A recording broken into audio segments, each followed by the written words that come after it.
Subcommittee will come to order. Good afternoon. Good afternoon, everybody. We are here today to discuss 12 bills that would benefit veterans and their survivors. Ms. Wheeler, you're now recognized for 5 minutes to present the testimony of the Tragedy Assistance Program for Survivors.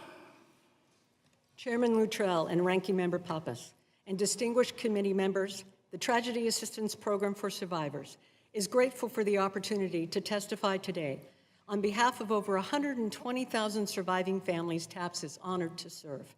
A top legislative priority for TAPS is ensuring surviving spouses are allowed to remarry at any age and retain their benefits.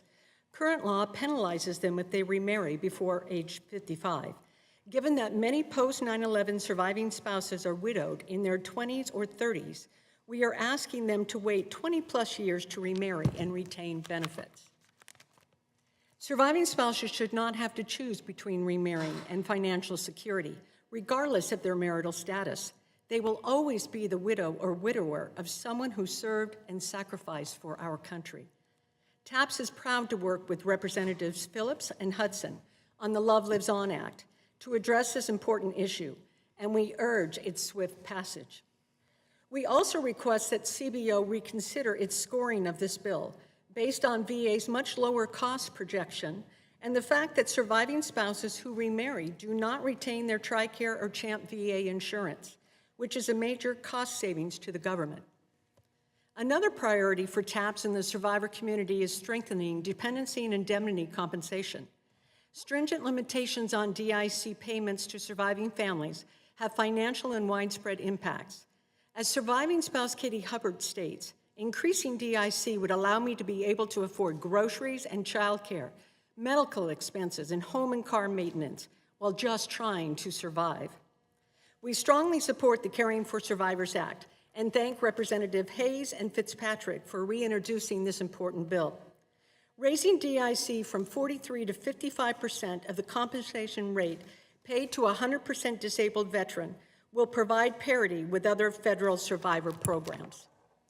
In addition, we thank Chairman Luttrell and Ranking Member Pappas for introducing the Veterans Compensation and Cost of Living Adjustment Act, which will help increase DIC.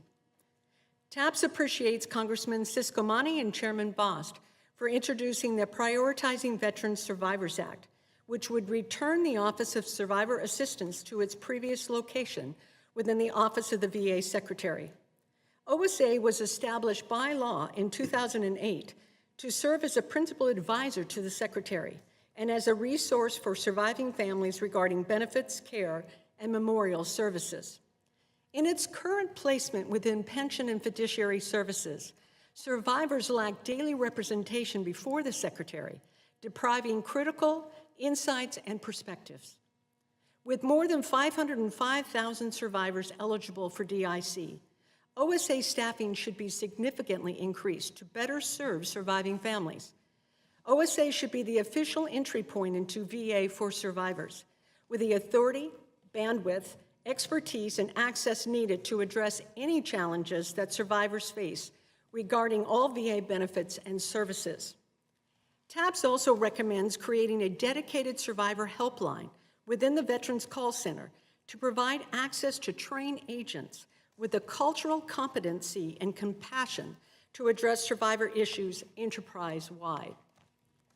We appreciate VA recently holding a survivor summit to gain valuable insight and input from survivors and key stakeholder organizations to ensure survivors receive the highest quality of services and support they deserve. TAPS thanks Ranking Member Takano for introducing the Survivor Benefits Delivery Improvement Act to improve access to VA survivor benefits through the collection of demographic data and to ensure necessary resources for survivors. TAPS recommends adding cause of death as a track demographic. This data would be incredibly important to understand the different types of losses survivors face, as well as creating programming and resources that are relevant for all survivors. In closing, TAPS thanks Congresswoman Strickland for introducing the Fairness for Service Members and Their Families Act. We appreciate the importance of reviewing the automatic maximum coverage of the service members and veterans group life insurance programs, and would ideally like to see both the SGLI and VGLI fully tied to cost of living adjustments and inflation to ensure it maintains the intended rate long-term. On behalf of our nation's surviving families, we thank this committee, and I look forward to your questions. Thank you.